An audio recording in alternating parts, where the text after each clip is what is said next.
I'm Matt Dixon, and welcome to the Purple Patch Podcast. The mission of Purple Patch is to empower and educate every human being to reach their athletic potential. Through the lens of athletic potential, you reach your human potential. The purpose of this podcast is to help time-starved people everywhere integrate sport into life. So you've got your strength training, you've got stress levels and inflammation, you've got the myriad of supplements that are available, foods that you need more of, maybe foods that you need to limit. Red flags to course correct in your health and performance. There is a lot to consider. It's almost impossible to keep up, but knowledge is power. And with the assessment of your biomarkers combined with the insights and recommendations from the team at Inside Tracker, what you get is focus. You get precision, as well as trackable metrics to ensure success and improvement for sports performance, health, and of course, longevity. It's a great tool that I use, and you might consider it too. You don't even need to be a Purple Patch athlete to do so. All you need to do is head to insidetracker.com/purplepatch, and you can use this code PurplePatchPro20, and you get 20% off everything at the store.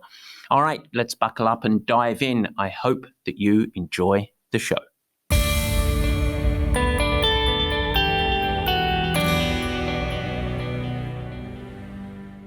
And welcome to the Purple Patch Podcast. As ever, your host, Matt Dixon. And today, yes, I get to take a little break of all of that structure. I've given Barry the day off, at least off the ukulele, and we get to do one of those fun episodes. It is an Ask Matt Anything, an AMA session. And today our focus is all about racing. We've got several questions on the docket, but it's very, very simple. In the last weeks, I've asked you, the audience, to provide your questions around anything that you would like, and with a focus this week all around racing. So what we're going to do is we're going to skip all of the pomp and pageantry today. I'm not going to do Matt's Newsins. We're not going to do Word of the Week. We are just going to dive in to the questions. Now, some of you guys left questions that were recorded on voicemail. You can do that at the Purple Patch podcast page, and you can leave your question around anything that you might like me to answer in an upcoming Ask Matt Anything show, or you can email us at the same place. And of course, we have that all typed up. And so I'm going to do one of two things today. I'm either going to play the question or I'm going to read out the email. For you guys that engage, thank you so much. I really appreciate it. My job's really fun today. What I get to do is listen to a couple of questions, have a little contemplation, and then pontificate. What more can you want? But most importantly, as an outcome to this, is I hope that the answers are informative and useful for you as you go on your journey towards the back end of this year and try and have the very best race that you can in whatever endeavor you're going for.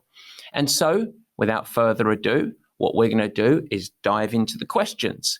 And our first question today is from Frederik. Frederik, thanks so much. You just failed on one thing, which you didn't tell me where you're at. But by your last name, I know that it's something European, Scandinavian, I believe. I won't name your last name in case you don't want it named. But here's a great question that I really want to put to the front of the page or the front of the show today. So here we go. Let's have a listen to what Frederik has to say. Hi, Matt. Thanks for a great podcast. I have a question. I heard you said that the 3+1 weekly periodization is not something you believe in. Is that something that applies for pro athletes? And does the answer change if you are talking about the women's athletes? Thank you. It's a great question. Thanks so much, Frederik. And let me first, for the audience, explain what you mean by your question with 3 up, 1 down. And so this is a common nomenclature around the way that you structure your training, getting ready for your race. So we're going to sort of wedge this into a racing question for you. And 3 up, 1 down would be 3 weeks in a row where your training load is either consistently very strong, so a big heavy training week, or progressing in weeks 1 to 3. There are sort of 2 styles with that. And what typically then after that 3 weeks, the coach prescribes or the athlete executes a week of recovery. So it's that load and then adaptation response. 3 weeks of training, 1 week off. That makes up a nice tidy month, give or take. And then you rinse and repeat as you go through the structure. And in concept, it's really nice. It's a very nice organizational approach. It has 3 weeks of training, and then the athlete can look forward to a nice week of recovery. And so a lot of athletes like this because it clearly identifies the week of recovery. It identifies a block of work that they're going to go and do. The only problem with it is it tends not to work very well. And yet all of the textbooks are full of this. And there's a couple of reasons that I think are really important to bub up here. Ultimately, it's about fatigue accumulation. And what I mean by that is that what you're looking for as an athlete is to absolutely maximize your training load or your training stress that you can apply while achieving positive adaptations. And in my experience, if we look at things in a broader context, what ends up happening when athletes adhere to 3 up and 1 down is a lack of return on their overall training investment when they put those cycles back to back to back. Okay, so I'm going to answer it, but I think it's important that as we supply this answer, I should first preface that training is always highly individual.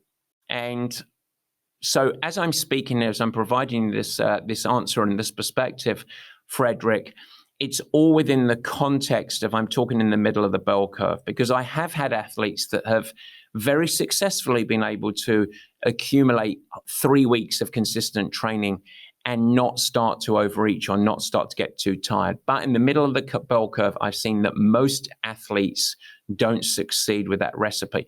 And that's because, quite simply, you can't beat physiology. Let's think about it in these terms. And I'm going to talk about what I observe when athletes are doing the 3 up, 1 down. They might have the first week be really high quality training, check all the boxes. Of course, within that week, not every week is hard or not every week is over distance, but they do a good, solid week of training. And it's highly effective, forcing adaptations, etc. They rinse and repeat the week. They do another second week of work. It's very good and very good solid. By the end of that, what we start to see typically is athletes creating a little bit of an accumulation of deeper fatigue. And by week 3, the most common thing that we see is that athletes are having such an accumulation of fatigue from the initial 2 weeks that they're really struggling mentally and physically. And most athletes in that 3rd week are just getting through, checking the box, and desperate, absolutely desperate, and ever more desperate for a week of recovery. By the time they hit that 3rd week, which I wouldn't say is a great week of training, it's done under an accumulation of too much fatigue, they're just desperate for a whole week of recovery. They turn their back on the sport, they recuperate, and finally they restore and they get to go and rinse and repeat once again that cycle. So what you've got over 4 weeks is 2 really good quality weeks of training, and then 1 week which is substandard because there's too much of an accumulation of fatigue, and another week that you're just forcing big recovery to clean out. So 50% of your training time is less optimal. So rather than doing that, what we tend to do is hit an athlete, again, in the same as any other common week of training, not every day being hard, not every day being over distance, but a cycle of somewhere between 10 and 14 days. And then before deep fatigue starts to accumulate, we tend to integrate 2, 3, 4 days, depending on the athlete, but a much shorter cycle of recuperation. And then boom, you go right back onto plan. By doing this, we tend to have really productive training, but it's less of a reservoir of fatigue to accumulate. So therefore, the athlete bounces back much quicker. And when you string those shorter cycles together into the many, many weeks, into many, many months, you've actually done more of the effective training. So it's not about recovering more and doing less work. It's ultimately about looking to do more work over the long term. And the reason I spend so much time breaking that down, because you need to start to think as an athlete, as a coach, not in a single cycle of work, 2 weeks up, a few days down, or 3 weeks up, 1 week down. If you're doing that, You need to think about many, many cycles of them, and you're looking for the best recipe over that length of time. So those two magic words that come up to me there are consistency and sustainability. Good. So it's about doing more effective training. So if we layer this with individual response, unique physiology, et cetera, you can start to find a recipe that's useful or productive for you. Now, you can add as well a layered component of an insight with metrics. A lot of people are looking at HRV, looking at a self-test around how do I actually feel today. So less sort of actually quantifiable data, but more of a little bit of a check-in with yourself. Looking at resting heart rate, looking at heart rate relative to power or pace. All of those components can be good, informative data points, but ultimately it comes with what works for you. So the reason I answer it like that is in essence, it's irrelevant whether you're an elite athlete, a time-starved athlete, a female athlete, an older, mature athlete. You have to go on your own journey to find the recipe, what works for you. But I would think about it over the course of the long term. And so, short answer, no, there's no difference. Ultimately, there's absolutely no difference whether we're talking about female athletes, whether we're talking about professional athletes. We are looking to do the most training that we possibly can over the course of many, many months. And we want that training to be effective, not just survival. So I hope that helps in concept, and that should be the thing that gets you ready for racing, which is our primary subject. So Frederik, you snuck that in there a little bit. Without further ado, got a little bit of a fun one here. We've got one from Jeff. I happen to know Jeff, and Jeff, thank you for your message, but also, yeah, well, I'll let you play it. Barry, go ahead and play the question for me. Howdy, Matt. This is Jeff from Dallas-Fort Worth, Texas. Long-time listener, long-time Purple Patch squattee. I have a question about race execution for an hombre who may not really like using data, like his Garmin Edge or his watch all day long, just for governing my efforts. I'd rather be following general cues tied to RPE, when to turn it on in the swim, for example, or how it should feel on the bike so I have some giddy up during the run. Of course, general guidelines and running past that famous wall in the last brutal leg of a run during a 70.3 or full. I really appreciate your advice. Thank you kindly. All right, ladies and gentlemen, I give you Jeff. Jeff, you're Southern, but you're not that Southern. That would be like me talking about your apples and pears and going down the rubber dub and my jam jar and all of that. And I can talk in the Cockney English accent if you want me to do that. And you two can go about and talk about it. But no one would understand the answer. And the reason that we played that, though, is because your question is actually very good. So I'm still going to answer despite the drawl that was a little exaggerated there, my friend. But anyway, I want to start by answering this question by telling you a little story about one of the athletes that I actually coach. And he tends to be a very metrics-based athlete. He's really anchored in tracking sleepables and wearable devices and power and pace. And when he traditionally is training, he's very focused on FTP and exactly what power zone and everything that you might imagine about being what you might label a metrics-based athlete. And he raced last weekend. Now, he traditionally has always stuck rigidly to a set number, a set power, and a set heart rate on the bike. And the goal of that was to manage stress so that he could actually navigate his weakness running well off the bike. And I intuitively, as a coach, after getting to know him for quite a while, I felt like the really rigid numbers were actually not just limiting actually his speed return, but on top of that, it actually was leading him to carry his racing with an added tension, an added almost mental tension around it. Too rigid of a race plan that didn't enable him to flow, to enjoy the experience. It was almost like he was building a bridge rather than letting the race come to him and be fluid, et cetera, et cetera. I actually felt like the metrics were holding him back. At least he wasn't leveraging the data to his effect. It was in fact shackling him a little bit. And so in his race plan, and I guess I should preface it with this as well, I think that the athlete had a little bit of an epiphany at the same time. He realized that an optimization of a race wasn't about power output on a bike. It was actually about wheel speed, how fast you could go. And so that actually opened up a crack in his mental armor a little bit. And I simply told him to do something very basic. I said, go and ride free. I want you to play at your riding.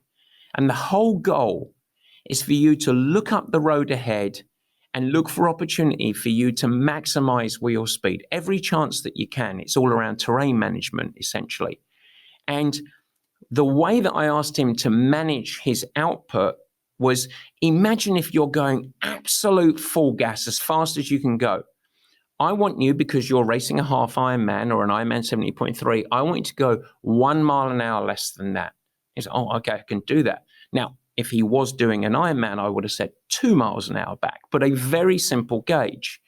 And I said, I want you to build into this event, come out of the swim, feel the bike stabilize, and then I want you to go through a third of the race as a 6 out of 10, a 7 out of 10, an 8 out of 10. Build through, but your heads-up display is all about terrain management. Now, you can still reference your power, you can still reference your heart rate, but it is very secondary. He thought, that sounds fun. He thinks it's really, really basic. I didn't give him any specifics. I didn't want him to think in terms of numbers whatsoever. The numbers were just a backdrop for him. Now, what was the outcome? He went and rode the same bike course as he did last year, 12 minutes faster. And then he ran 8 minutes faster than he ran last year. And it was no faster of a day, very similar conditions, exactly the same course. This is an experienced athlete that's been training with metrics, has an understanding of power, but actually liberated himself. And so that's, I think, a great case study to answer your questions in many ways, because the power and the metrics, whether you use heart rate, whether you use power, whether you use pace on the run, they're really valuable. They're great to have, but they shouldn't be driving the ship. What should be driving the ship is you, your intuition, and actually having a little bit of liberation, looking for best opportunity, whether you're running and coasting downhill with good leg speed, managing the terrain as you go uphill, whether you're riding, looking for speed return on your run. That is the essence of how you race. What should that feel like? Well, in an Ironman, it's probably 5 out of 10, 6 out of 10, 7 out of 10 by third of the race, so far as systemic perceived effort on the bike. As you go through the run in a half Ironman, it's probably 6, 7, 8 out of 10. So it's a very managed building effort in perceived effort so that you can maintain output. And then the run is going to be a step up from that. So you're going to go from 7 to 8 to 9 out of 10 on a half Ironman. On an Ironman, you're just going to get going. Consistent 7 to 8 out of 10 effort, looking to manage. With a 10K to go, hey, all bets are off. Go as fast as you can. But that's the way, in the most basic level, you want to think about perceived effort, terrain management, speed return, and utilizing your metrics as a backdrop, as an information gathering exercise, but not something that's going to dictate your race. That's how I go about it. So, Jeff, with your southern drawl and all that, very good question. Thank you very much. Let's move on. All right, question number 3 is a great one. Purple Patch athlete Les from Calgary, Alberta, lovely town, good part of the world up there. Thank you so much for your question. And so we have got this on SpeakPipe, as they call it again. Yes, you called in and left the message. Let's see what you have to say. Hi, Matt. It's Les, Purple Patch athlete from Calgary, Alberta. I'm curious on your thoughts on race day hydration. I've been using the pH product in part because it works so well for me, and also in appreciation of their support of our community with knowledge. And my bike is set up that I can carry a 750 ml bottle between my aero bars and 2 more behind my seat, and I'll need about 1 bottle an hour. So I'm thinking for Ironman Canada, just wondering about your thoughts on how much to carry versus trying to mix it along the way with, popping the tablets in. Thanks very much for your thoughts on it. Les, it's a great question. I love what you said there about Precision as well. I think they're a great company. I love the team there.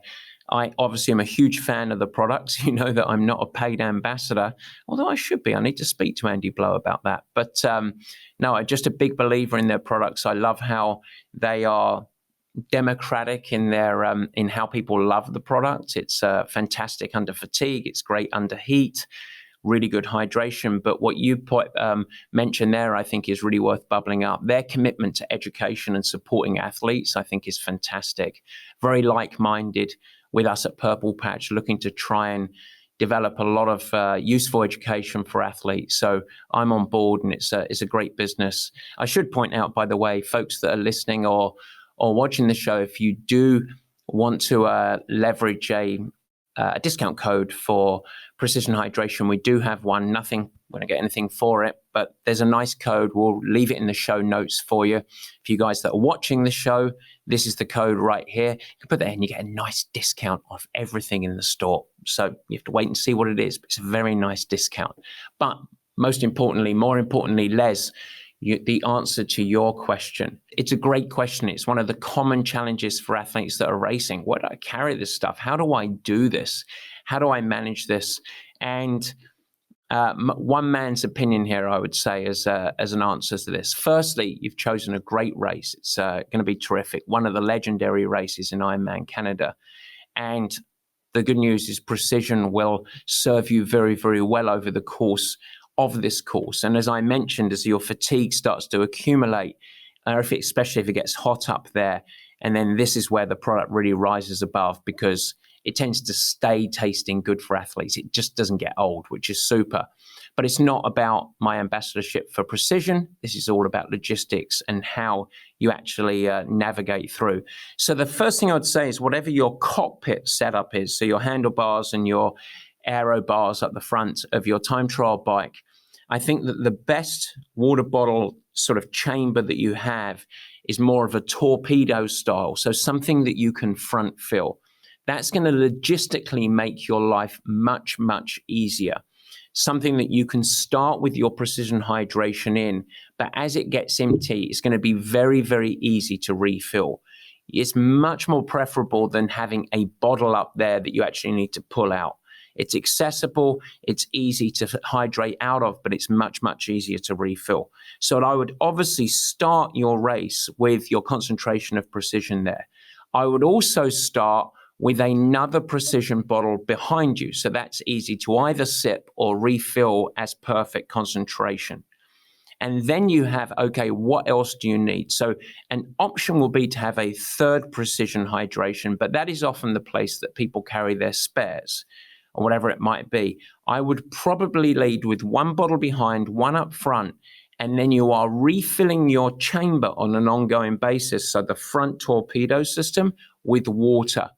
But then having in between, on the top of your handlebars or in your pockets, even on your thigh underneath your race suit, you might have the sachets of Precision that you can rip, pour into the chamber before you get to an aid station, and then squeeze and dump water over the top of it so that you fill in the concentration. That tends to be a really, really good way of managing your hydration and knowing that you're getting a constant feed of Precision on the bike. Remember that your mission on the bike is to get off and finish that 112 miles not too dehydrated. You will be a little dehydrated, but you must get enough that where you're only about 1 at most 2% dehydration of your total body water. And so it becomes really, really important. If that means you have to stop, that's okay, but I would rather you have a chamber up front that you can refill with water. Now, some athletes tend to have a high concentrate of solution on the back of the bike in that bottle and use that as their refill. That's okay. You just don't want to start to be sipping that. So you might have multiple sachets that you use as a concentration. The challenge with that is you're starting to play a lot of mathematics there, which of course is a little bit challenging for athletes. So I prefer to have either high concentration solution in the back, refill and only drinking out the front, or 2 optimal solutions and then go to the front and use sachets of your precision fluid, whatever your concentration is, 1,000, 1,500, whatever it is appropriate to you, and use that for the best of the race or the rest of the race. Of course, then you can also supplement as you go through aid stations, grab a bottle, squeeze the water, dump the bottle in the trash, off you go and carry on. That's a good way to maintain regular hydration with pure water. And that's an absolutely fine thing to do to mix in taste, but also help dilute some of the fueling that you'll take. If you take a gel right before, you can stop and grab water. You don't have to have precision as you go with that. So I hope that helps. Very simply, it's always one of the big challenges, but I will say one thing to remember for everybody, however you're carrying it, you want to think about an Ironman race as an adventure. It's a long, long day, and short-term decisions can have long-term negative effects. So if you do drop nutrition, you have to stop to refill your bottles. That is a good investment to make sure that whatever effort you're riding at, you ensure that you are never dropping off on getting the fueling and hydration you need to be successful over the course of the whole bike and the marathon coming off. And so if it means that you have to stop at 3 aid stations along the way, make it really quick, lose 30 seconds at each one, but it is a worthy investment to make sure that you're not emptying the tank. It's a great question, Les. Thank you. All right, question 5. We've got 2 more questions to go, although the last one is a biggie, ladies and gentlemen. Question 5 here, my friend Richard Rees, Mr. UK himself.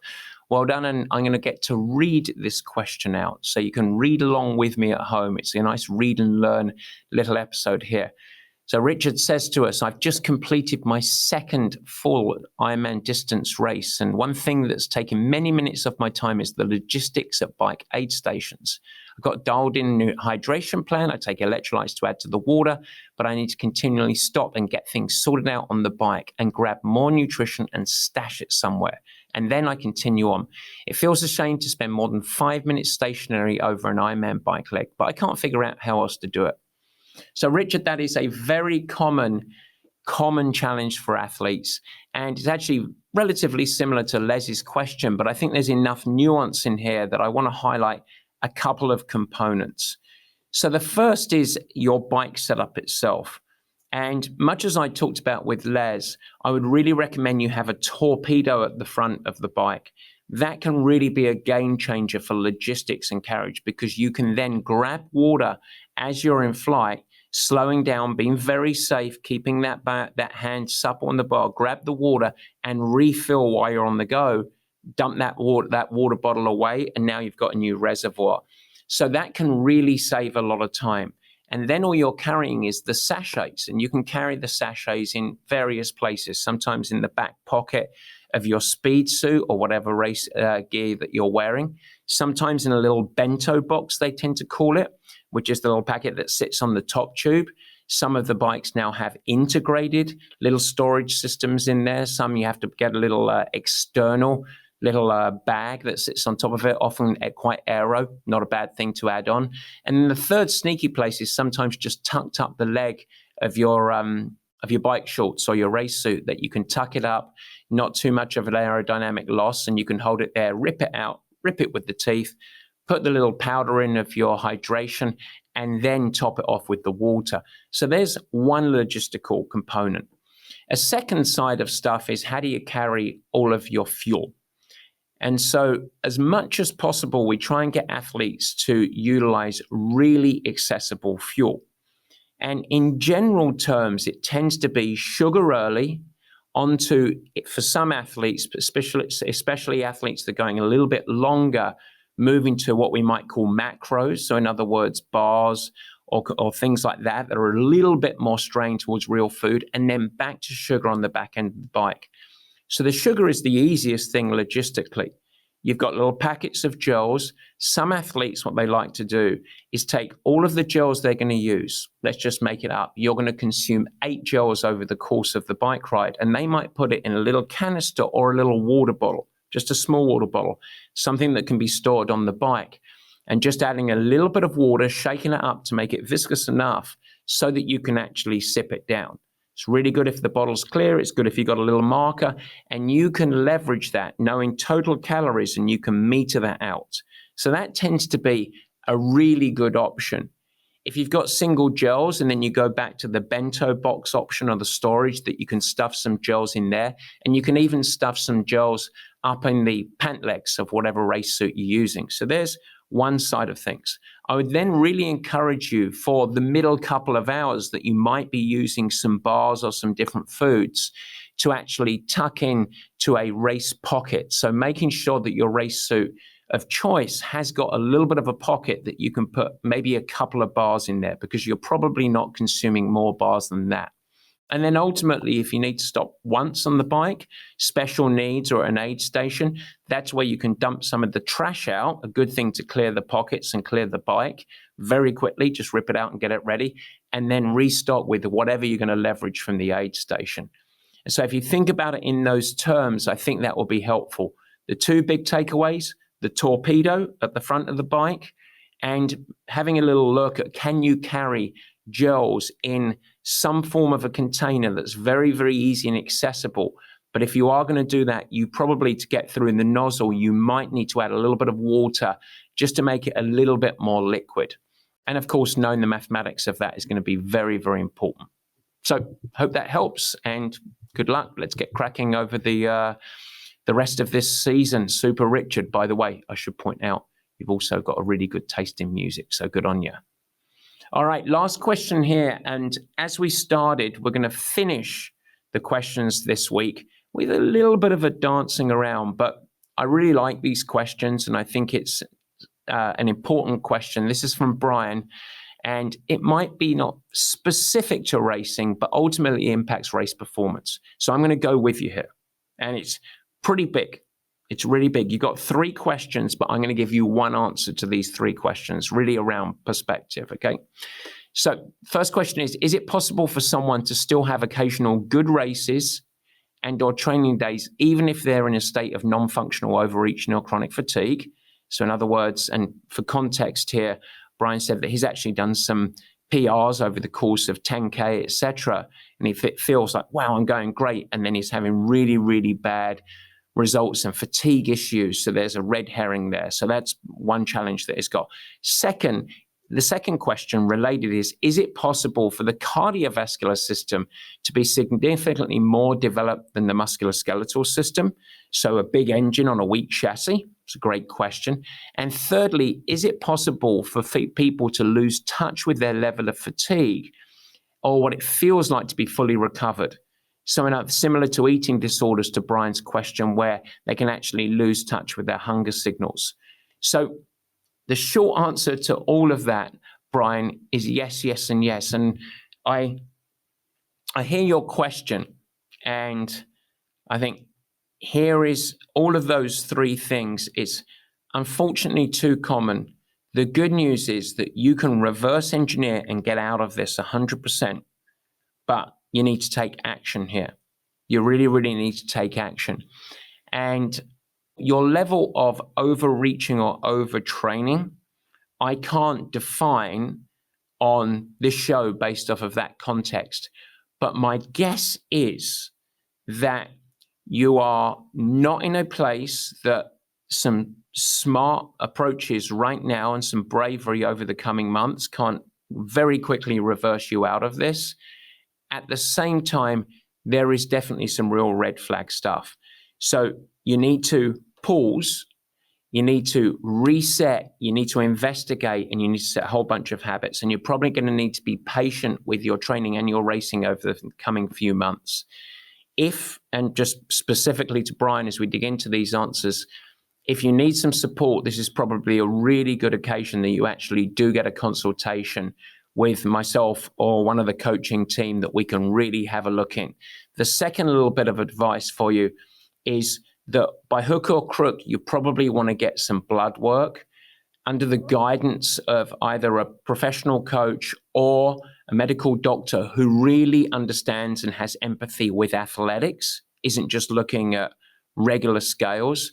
and really have a look at what's going under the hood up here, because a little bit more information, as long as it is filtered through the lens of someone that is looking at things through performance, going faster, not just the absence of disease, is really important. That's why something like Inside Tracker might be really, really helpful, as long as you then have someone to help you navigate and filter through and make smart decisions. So I do think biometrics are going to be useful for you, but they're not going to provide the answer. They're just going to provide the landscape for you. Okay, so very quick answers to help you with this. Can you still perform? Can you have some red herring type performances? The answer to that is yes. And there's good news and bad news of this. It's very, very common when someone starts to accumulate too much fatigue and they start to move into a more chronic state of tiredness. I'm not calling this chronic fatigue by any stretch, but a more ongoing underlying set of an accumulation of fatigue. It's actually very common that they have really good days and they have maybe even some PRs, especially on the shorter stuff. The challenge is that those become less and less frequent and less predictable. And it's almost like you want to think about it as having the last line of defense, where the body is in a state of chronic overstress and it's fighting against it mentally and physically. And so as you go through that, you can have waves of almost euphoria and waves of high performance, but they're going to get shorter and shorter, and they're going to get dispersed in a more unpredictable fashion, particularly as you then are experiencing at the same time the more ongoing fatigue issues where you just start underperforming. And those fatigue issues, when I actually had really deep chronic fatigue, I used to call it or explain it as feeling like I was breathing fumes. I felt like I was a car that was on empty and everything was just harder. And I could still generate high power, but it just didn't feel right. And that's where you're at there. So what we need to look at is how much long-term damage is there? How much recuperation do you need? And then also a little bit of an objective review of what's the ultimate root of the problem. And you're not going to say, oh, it was that. It was my nutrition. It was my training program. It was my lack of recovery, because it's always more holistic than that. But it is a serious red flag for you that you are getting that accumulated fatigue. And so this is a time that you want to look at everything. How am I eating? What's my real intake relative to my training demands? I'd almost guarantee you it's less than you think it is, and it's nowhere near how much you're training. What's my sleep and sleep quality been like? How much am I doing so far as adherence to the training program, keeping the easy enough? Is my total picture of stress too high? So you want to start to look at things in that context. So that's a big meaty answer for you on the first part, but there is action to be taken there. The second question is, can an athlete be overdeveloped from a cardiovascular standpoint and undeveloped from a muscular resilience standpoint? Yes, yes, yes, yes. In fact, there's a really great common example of this, which would take an elite swimmer, so that was my background originally, swimming, and then put them into triathlon. And that's a clear example of someone with a huge engine, years and years of cardiovascular conditioning in an environment where 90% of your weight is displaced because you're in water. It's almost like training in space. Now you're moving to weight bearing. And you've got often hypermobile ankles, very, very loose, and you're going into a weight-bearing activity where your body is having to absorb multiple times your body weight with every step. So there's a really simple example of an athlete that has high conditioning from a cardiovascular standpoint, but low muscle and tissue resilience. Of course, that extends across all athletes. And so when we think about the right training recipe, it's why when we think about, it's part of the reason that we love triathlon or multi-sport training, because that's actually something we can utilize. With any athlete of any level, we can do high intensity more frequently in swimming and then even bike riding, and it can be of relatively little consequence on the musculoskeletal side of stuff. The body tends to recover quicker from it. You tend to leverage higher intensity more frequently. That's really good. But in running, that's just weight bearing, and it is all chassis dependent, you have to be very, very careful with the amount of intensity that you're prescribing to a runner because of the accumulation of too much tissue fatigue. And so it's a very, very common trait. And in fact, I would say that a lot of athletes that fall into the chronic fatigue state, and I was actually one of these, were athletes that were actually really developed from a cardiovascular standpoint and also quite resilient to injury almost by genetic standpoint. I could beat my body up and I seldom got injured. But if I had have had more muscular tissue issues, I might have been able to hold myself back from chronic fatigue. So there's a chicken and egg on whether it's a negative or a positive.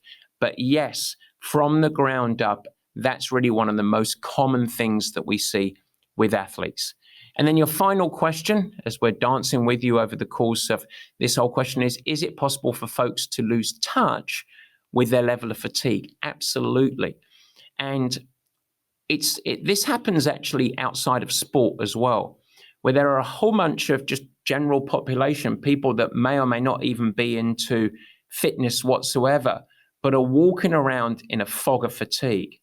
But they have no barometer for it, because over the course of many, many months or years, perhaps with compromised sleep, less favorable nutritional habits, maybe underhydrated, not enough downtime, burning the candle at both ends, working too hard, not enough exercise, their compass shifts and their new level of fatigue becomes normal, just really normal.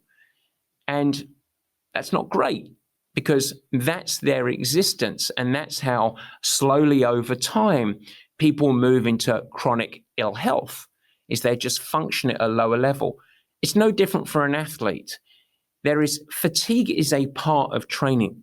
You shouldn't be scared of fatigue. You shouldn't pull back every time you get a little tired. We must burst through fatigue. But ongoing fatigue accumulation to where it starts to become maladaptive is corrosive for performance.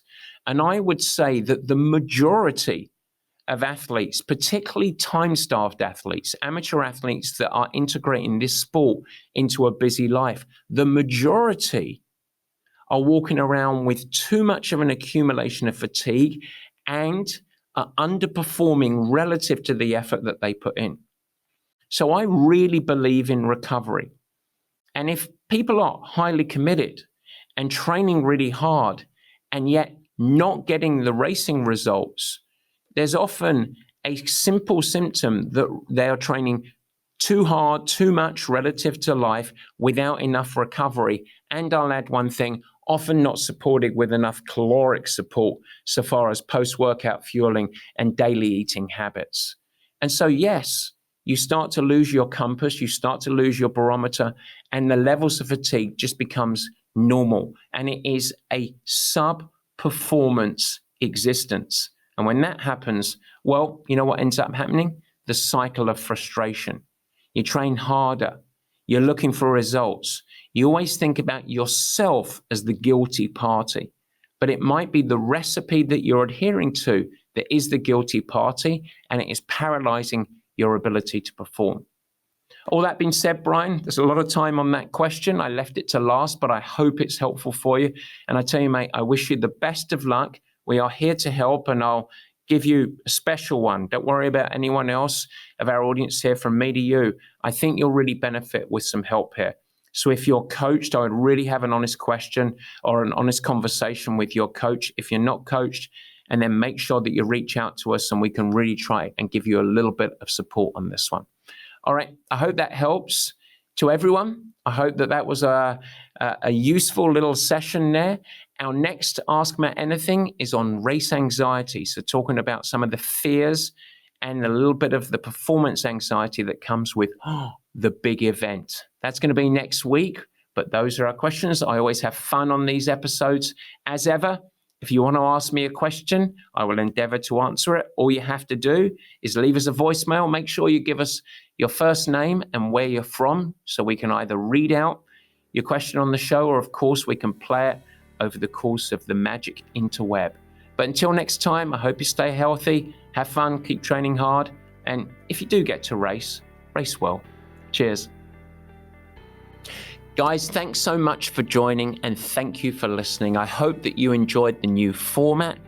You can never miss an episode by simply subscribing. Head to the Purple Patch channel of YouTube and you will find it there and you could subscribe. Of course, I'd like to ask you, if you will subscribe, also share it with your friends, and it's really helpful if you leave a nice positive review in the comments. Now, any questions that you have, let me know. Feel free to add a comment and I will try my best to respond and support you on your performance journey. And in fact, as we commence this video podcast experience, if you have any feedback at all, as mentioned earlier in the show, we would love your help in helping us to improve. Simply email us at info@purplepatchfitness.com or leave it in the comments of the show at the Purple Patch page and we will get you dialed in. We'd love constructive feedback. We are in a growth mindset, as we like to call it. And so feel free to share with your friends. But as I said, let's build this together. Let's make it something special. It's really fun. We're really trying hard to make it a special experience. And we want to welcome you into the Purple Patch community. With that, I hope you have a great week. Stay healthy. Have fun. Keep smiling, doing whatever you do. Take care.